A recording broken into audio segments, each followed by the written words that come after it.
पहले आपको बताएं कि इस्लामाबाद पुलिस पार्लियामेंट लॉजेस में शहबाज गिल के ज़ेर इस्तेमाल कमरे में पहुंची। इस दौरान शहबाज गिल को भी हथकड़ियां लगाकर साथ लाया गया। पुलिस के मुताबिक कमरे से पिस्तौल और सैटेलाइट फोन बरामद किया गया। शहबाज गिल का मौक़िफ़ है कि यह कमरा उनके ज़ेर इस्तेमाल नहीं था, न ही ये पिस्तौल उनका है।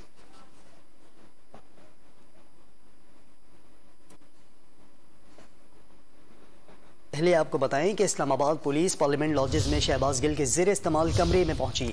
इस दौरान शहबाज गिल को भी हथकड़ियां लगाकर साथ लाया गया। पुलिस के मुताबिक कमरे से पिस्तौल और सैटेलाइट फोन बरामद किया गया। शहबाज गिल का मौक़िफ़ है कि यह कमरा उनके ज़ेर इस्तेमाल नहीं था, न ही ये पिस्तौल उनका है।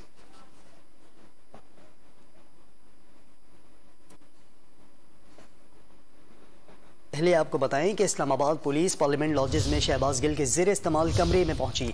इस दौरान शहबाज गिल को भी हथकड़ियां लगाकर साथ लाया गया। पुलिस के मुताबिक कमरे से पिस्तौल और सैटेलाइट फोन बरामद किया गया। शहबाज गिल का मौक़िफ़ है कि यह कमरा उनके ज़ेर इस्तेमाल नहीं था, न ही ये पिस्तौल उनका है।